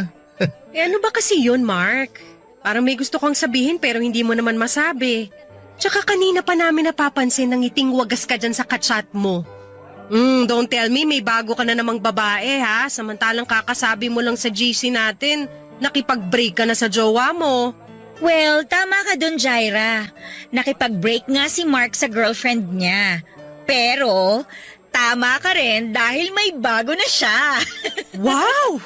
Ang bilis naman! Para namang di natin kilala tong tropa natin. Galawang breezy to eh. Correction. Si Megan ang huling babaeng mamahalin ko. Siya na rin ang pakakasalan ko pagdating ng araw. So, totoo nga na may Megan ka. Seryoso ba yan? Baka mamaya ibang pangalan na ng babae ang binabanggit mo sa amin sa susunod na magkita tayo ha? Seryoso ako sa kanya, Juno. Huwag kang ano. Para sa akin, si Megan na ang the one. Actually, yan din ang akala ko, Juno. Pero mukhang tinamaan talaga si Mark sa kaibigan ko eh.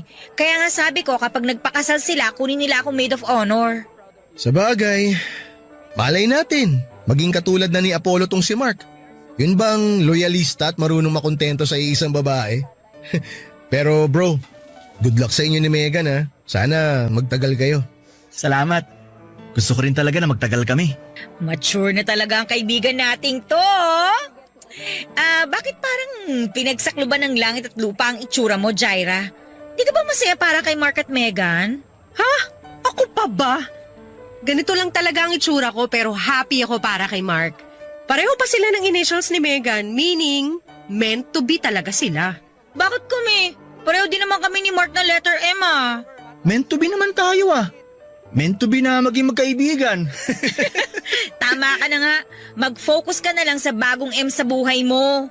Pero sobrang saya namin para sa'yo Mark. Congrats. Pero mas magiging masaya kung ililibre mo pa kami. Total, para na rin nating sineselebrate yung newfound love mo.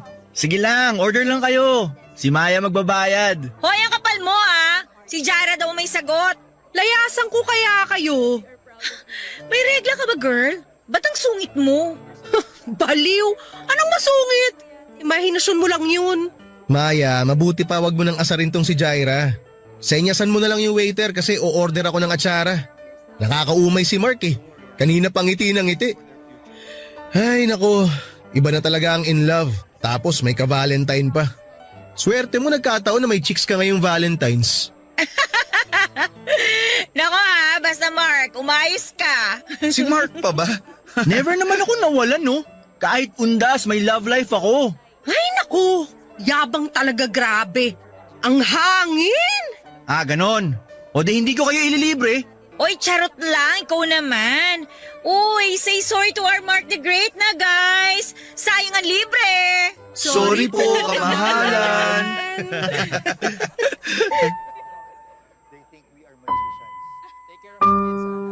Para sa akin ay si Megan na ang babaeng pakakasalan ko at magiging nanay ng mga anak namin, Papa Dudut. Mahirap mang paniwalaan dahil sa reputasyon kong hindi marunong magseryoso at babaero, pero iba pala kapag nahanap mo na ang the one mo. Kusa kang magpapakatino at sa kanya ka lamang titingin. Kaya nga kahit na hindi makapaniwala ang mga kaibigan ko ay desidido akong pangatawanan ang pinangako ko sa kanila na si Megan ang huling babaeng mamahalin ko habang buhay. Sa katunayan, nagsimula na rin ako magplano noon para sa future namin hanggang sa sumapit ang 7 buwan ng aming relasyon kung saan nangyari po ang hindi ko inaasahan. Alam niyo ba yung pakiramdam na bigla ka na lamang iniwan sa ere? Yun po kasi ang nangyari sa akin nang biglang makipaghiwalay si Megan, Papa Dudut. Ang dahilan niya sa akin ay na-fall out of love daw siya. Nang tanungin ko kung may iba na siya ay wala naman daw po. Pero that time ay gusto na niyang makipagkala sa akin at syempre dahil nga mahal na mahal ko na siya. Hindi po ako pumayag. Nagmakaawa po ako kay Megan na huwag naman akong iwanan at hiwalayan pero naging bingi po siya sa pakiusap ko.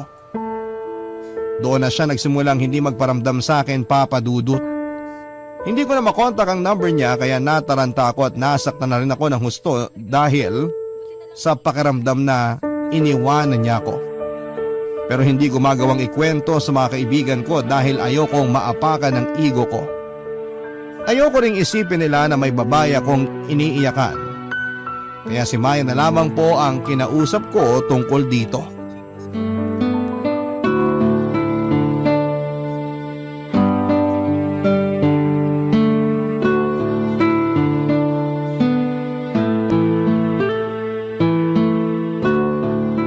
Hi Maya.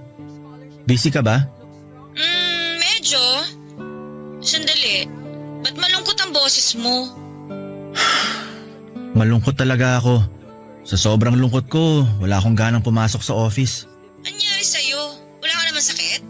Wala. Pero masakit ang puso ko. Tsaka napatawag ako kasi gusto kong itanong kung magkasama ba kayo ngayon ni Megan.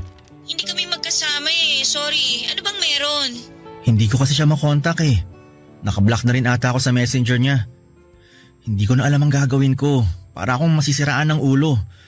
Tapos nakipag-break pa siya sa akin. OMG, hiwalay na kayo? Baka naman kasalanan mo. Oy, Mark ha? Wala akong ginagawang masama. Siya ang nakipaghiwalay. At pumayag ka naman. Akala ko ba mahal mo? Mahal ko nga. Hindi ako pumayag pero mapilit siya. Ayoko naman ipagpilitan yung gusto ko kasi nakikita kong ayaw na talaga niya. Sige nga, kung ikaw nasa posisyon ko, saan ka lulugar? Magpapaubaya ka rin tulad ng ginawa ko. Pero miss na miss ko na siya, Maya. Gusto ko siyang kausapin. Gusto kong isalba pang relasyon namin kasi hindi ko kayang mawala siya sa akin. Ay. Alam mo ang laki na talaga ng pinagbago mo, Mark. Halatang mahal na mahal mo si Megan at seryoso ka sa kanya. Nangihinayang ako sa nangyari sa inyo. Pero ano daw bang rason niya? Bakit siya nakipag-break sa'yo? Ang sabi lang niya sa akin na fall out of love siya. Ewan ko. Hindi nga ako makapaniwala at hindi ko matanggap. Hindi ko alam saan ako nagkulang dahil sobra-sobrang binibigay kong pagmamahal at atensyon kay Megan. Alam mo yan, Maya. Kaya nalulungkot talaga ako ngayon. Gulong-gulo na rin ang isip ko. Medyo magulo nga. Kaso sorry ha. Kasi hindi rin siya pumapasok sa trabaho nitong nakalipas na araw Ha? Bakit kaya? Hindi ko rin alam. Nung una, hindi ko napapansin kasi busy rin ako sa trabaho. Pero ayun, nalaman ko na lang na nag-file siya ng sick leave. Nung nalaman ko yun, sinubukan ko siyang tawagan pero hindi ko naman siya makontak. Akala Akala ko wala lang yun kasi nandyan ka naman kaya hindi na ako masyadong nagkalala. Pero ngayon nalaman kong break na kayo, baka kailangan lang din niya ng time na iproseso yung nangyari sa inyo. Well, kung ano man yung rason niya, hayaan na muna nating pag-isipan niya yun. Malay mo malinawan siya at magkabalikan kayo. Sana nga. Umaasa pa rin kasi ako na magkakabalikan kami. Ako rin. Pero huwag mo masyadong paasahin ang sarili mo dahil baka masaktan ka lang. Anong gagawin ko? Wala akong makausap. Para ako mababaliw. Okay, sige. Mabuti pa, tawagan mo si Jaira. Magka-text kami kanina, nagtanong siya ng recipe ng kani salad. Tapos nabanggit niya na naka-off siya ngayon. Bakante siya, pwede mo siyang kausapin para mabawasan naman yung lungkot na nararamdaman mo. Nahihiya ako kay Jaira. Alam mo namang mas open ako sa'yo eh. Sa kanya ka pa talaga nahiya? Tigilan mo nga ako. Kailangan mo nang mapaglalabasan ng lungkot mo. Pwede ka rin umiyak sa kanya. Ay naku, I'm sure maiintindihan ka nun. Hindi ka i-judge nun. Pero if ever, hayaan mo lang. Sige na nga. Text ko na lang si Jaira. Go! Sana maging okay ka kahit konti. Basta nandito lang kami ng mga kaibigan mo ha. Malalagpasan mo rin yan. Ewan ko, pero sana nga. Sure akong kakayanin mo yan. O sige na, marami pa akong gagawin eh. Tawagan kita mamaya. Bye! Ang totoo ay wala po akong ka-ideya-ideya sa kung ano ang nangyayari kay Mega ng panahon na yon. Lalo pa nga nang sabihin sa akin ni Maya na nag-file siya ng sick leave sa work, Papa Dudut. At kahit gusto kong malaman ang dahilan niya ay nirerespeto ko pa rin ang hiling niya na pakikipaghiwalay sa akin kahit masakit.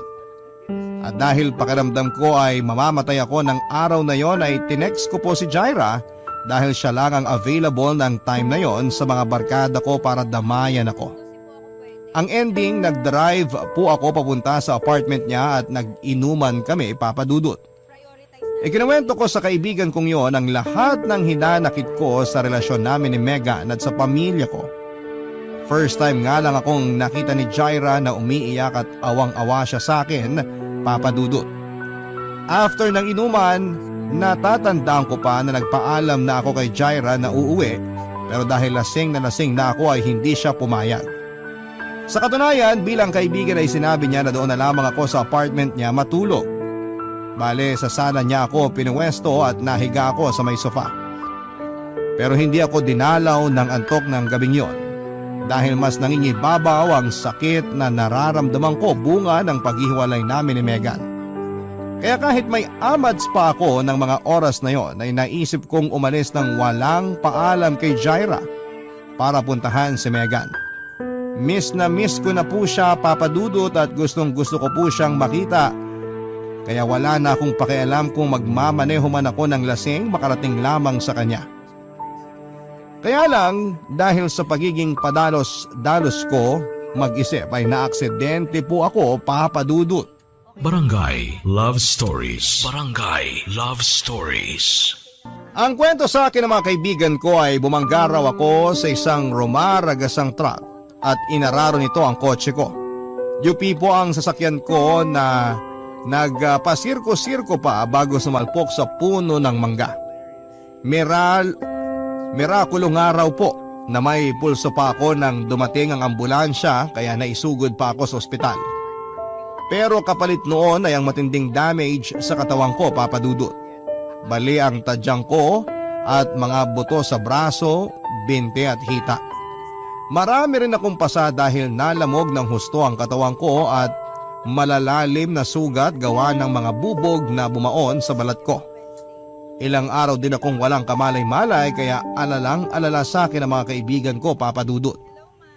Pero mabuti na lamang dahil hindi ko pa oras. Nang magising ako ay kinailangan ko pa po ng mahabang panahon para masiguro na malayo na ako sa kapahamakan.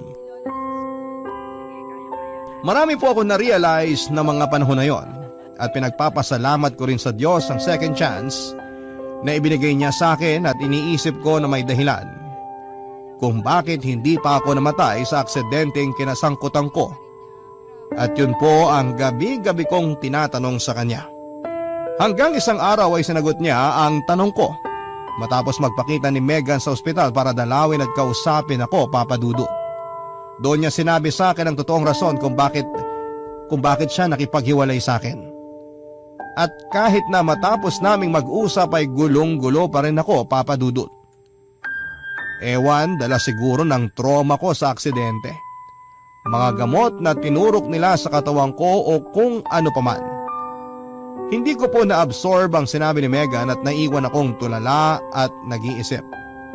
Nang mga panahon na yon, sina Juno at Jaira ang nauna sa ospital para puntahan ako, Papa Dudut. At nang pumasok nga si Juno sa kwarto ko ay napansin niyang balisa ako kaya nilapitan niya ako kaagad para kausapin.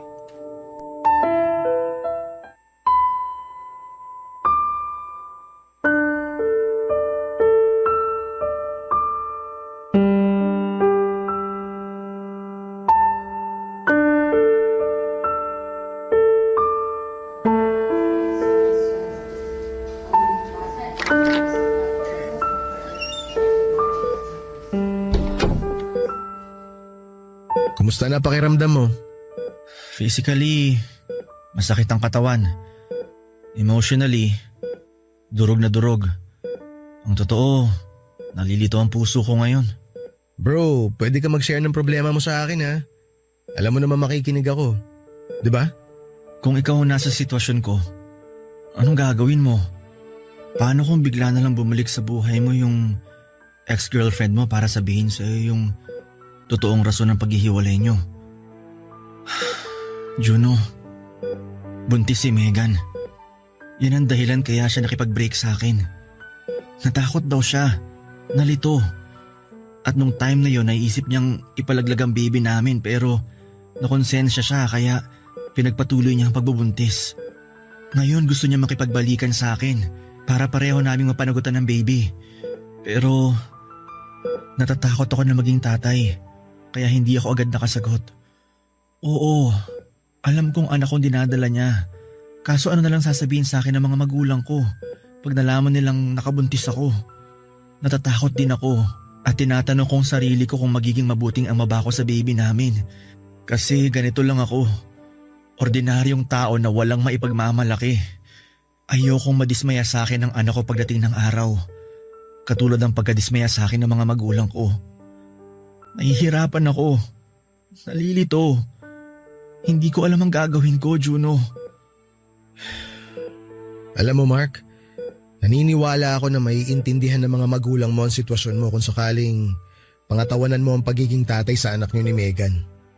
Oo, nandyan yung posibilidad na madismaya sila pero kahit pagbali-baliktarin mo man ang mundo, sila pa rin ang tutulong sa iyo eh. Pamilya mo pa rin ang kakailanganin mo para malagpasan yung pinagdaraanan mo. Bro, ano ba ang tinitibok ng puso mo? Sinasabi ba niya na mahal mo pa rin si Megan? Gusto mo pa rin ba na bumuo kayo ng pamilya balang araw? Kasi kung oo, subukan mo pang mas lalong pakinggan ang laman ng puso mo. Dahil naniniwala ako, Mark, na yun ang sagot sa pagkalito mo eh. Sinasabi ko sa iyo to kasi maiksi lang ang buhay. Yang nangyaring aksidente at second life mo, may rason yan. Binuhay ka ng Diyos kasi magiging tatay ka pa sa baby niyo ni Megan. Tungkol naman dun sa sinasabi mong natatakot ka kasi baka hindi ka maging mabuting tatay, ang totoo bro, ikaw lang din naman na makakasagot nun eh. Pag-isipan mong mabuti lahat, Mark. Huwag kang matakot na magsimula ulit. Kasi hindi pa naman huli ang lahat eh. Basta lakasan mo lang ang loob mo. Tsaka, ngayon ka pa ba talaga panghihinaan ng loob? Eh may mas rason ka na nga para mas maging mabuting tao at mas maging mabuting tatay sa magiging anak nyo. Kayang-kaya mo yan bro. Naniniwala ako sa'yo. Maraming salamat, Juno. Dahil sa sinabi mo parang nabunutan ako ng malaking tinik sa dibdib. Tama ka naman na dapat ko na talagang ayusin ang buhay ko dahil magiging tatay na ako. Gusto kong ipagmalaki ako ng anak ko balang araw. At ngayon pa lang pinapangako ko na magsisikap ako para mabigyan ko siya ng magandang buhay. Hindi ko alam kung paano magsisimula o kung saan. Pero hindi ako susuko. Tama ka. Kayang-kaya ko to. Sa ngayon, ang isipin mo na lang muna yung gumaling ka ng husto. Magpalakas ka para mas magampanan mo ng mabuti ang mga susunod na chapter ng buhay mo. Bro, ngayon pa lang, proud na ako sa'yo. Thank you, Juno. Sana talaga maging maayos na ang lahat. Sa aming magkakaibigan, si Juno talaga yung hindi ko inaasahang mag-pep talk sa akin, Papa Dudut. May pagka-weird kasi ang isang yon pero alam ko naman na matalino siya. Hindi ko lang ina-expect na sobrang lalim niyang mag-isip at magsalita na parabang may pinaguhugutan ng lahat ng sinasabi niya sa akin. Pero thankful po ako sa kanya dahil nagkaroon ako ng direksyon ng mga panahon na yon. Kaya nga nang makalabas ako ng ospital, matapos kong gumaling ay kinausap ko si Megan at humingi ako ng panahon sa kanya para makapag-isip-isip. Bagay na nirespeto at binigay naman niya sa akin. Gusto ko lang pong linawin na wala akong intensyon na takbuhan ng responsibilidad ko bilang tatay sa magiging anak namin. Pero gusto ko lang ding ihanda ang sarili ko sa realidad na magiging magulang na ako. Marami po akong regrets, Papa Dudut, tulad ng kung sana nagpakatino ako noong nag-aaral ako para nakatapos ako at nagkaroon ng mas maayos na trabaho na kumikita ng higit sa sinasahod ko noon para naman mabigyan ko ng maayos na buhay ang mag-ina ko. Nandun pa rin po yung pag-iisip na hindi ko pa rin po alam kung kakayanin kong maging ama sa magiging anak namin. Pero desidido po ako na bumuo ng pamilya kasama si Megan dahil mahal na mahal ko pa rin siya. Oo, Papa Dudut, mahal na mahal ko pa rin ang ex-girlfriend ko. Sa awa ng Diyos at suporta na rin ng pamilya at ng mga kaibigan ko ay naging mabilis ang recovery ko. Himala na hindi ko na kinailangang magpa-therapy dahil ang mga buto ko sa katawan na nabali ay naka-recover. Bumalik sa normal ang buhay ko. Pero hindi ko ikakaila na ang dami pa ring mga bagay na tumatakbo sa isipan ko. Hanggang sa ang lahat ng mga isiping yon ay nagkaroon ng linaw nang dumating ang Valentine's Day ng February 2018. Kung saan ay nagkita-kita kaming magkakaibigan at merong pakulo si Juno tungkol sa isang time capsule.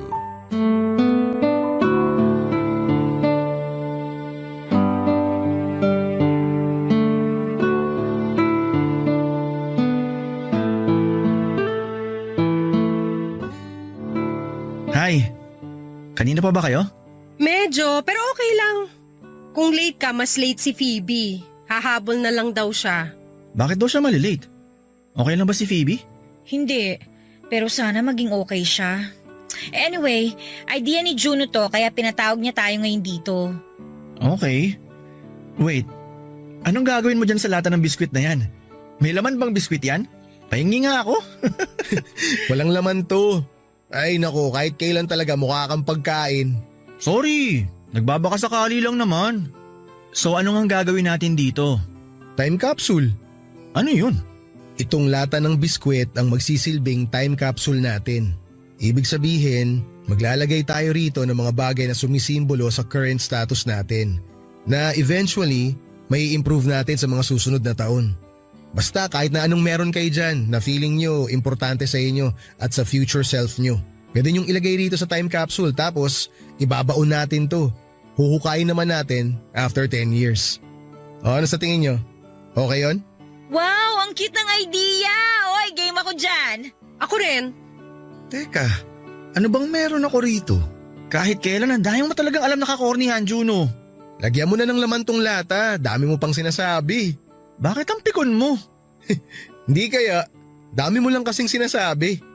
Pero bakit bigla mong naisip to, Juno? Curious lang. Ramdam ko kasi na tayong lahat may pinagdadaanan na mahirap at mabigat. Tapos, hindi pa natin masabi sa isa't isa kahit na magkakaibigan na tayo. Ayos lang naman yun kasi kanya-kanyang laban kung ano man yung pinagdadaanan natin ngayon eh.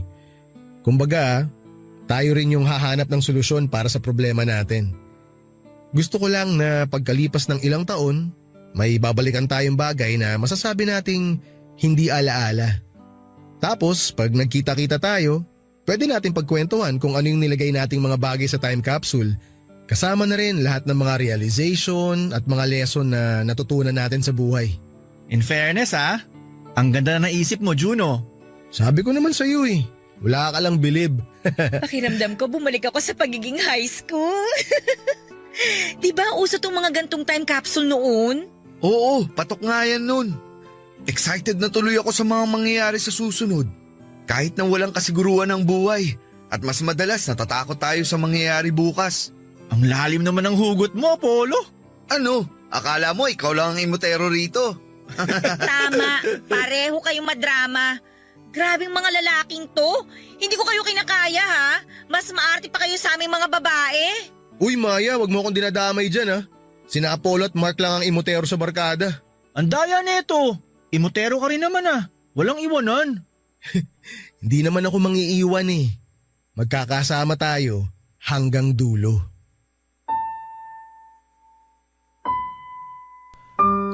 Sonogram ng magiging anak namin ni Megan ang nilagay ko sa time capsule, Papa Dudut. Iniwan niya yon sa akin noong nagkita at nag-usap kami sa ospital. Doon ko po na-realize na ang baby na yon ay bunga ng pagmamahalan namin ni Megan. Ibig sabihin bilang mga magulang nito ay dapat ay tanggapin namin siya at mahalin. Wala na po akong pakialam sa mga sasabihin ng parents ko sa akin sakaling malaman nila na magkaka-baby na ako dahil ang mahalaga lang sa akin ng mga panahon na yon ay ang katotohanan na hindi ko ipaparanas sa anak ko na maging neglected child katulad ko. Nangako po ako sa sarili ko na palalakihin ko siya na punong-puno ng pagmamahal. Kaya nga nang maghiwa-hiwalay kaming magkakaibigan that night ay dumiretso po ako sa bahay ni na Megan para kausapin siya at ayusin ang relasyon namin. At dahil mas matindi po ang kagustuhan naming maging mabuting magulang sa baby namin at ihemplo na rin ito paglaki ay nagkabalikan kami at nang sumunod na taon ay nagpakasal na. Tulad ng inaasahan, disappointed sa akin ang parents ko pero pinaglaban ko po at pinanindigan ang mag-ina ko, bagay na nakita nila sa akin kaya na-realize nila na nagbago na ako. Kumbaga hindi na ako yung dating Mark na sakit sa ulo dahil pilit ko pong pinagbubuti ang disposisyon ko sa buhay para sa pamilya namin ni Megan. Hindi nagtagal ay naging okay din po ang relasyon namin ng mga magulang ko at ang baby namin na unang apo nila ang nagkonekta sa amin para tuluyang mabuo at maging isang pamilya, Papa Dudut. Napakasaya ko po kaya lalo akong nagsikap sa buhay para mapaunlad ang aking sarili. Sa tulong ng mga magulang ko ay nakapag-umpisa kami ng negosyo ni Megan na kumikita ng stable. Hindi na ako empleyado tulad ng dati dahil ako na ang boss sa sarili naming negosyo. Plus meron pa akong maraming oras para sa pamilya ko. Kaya nga nasasabi ko na hindi lang para sa magkasintahan ng Valentine's, para din po ito sa pamilya at sa mga kaibigan natin.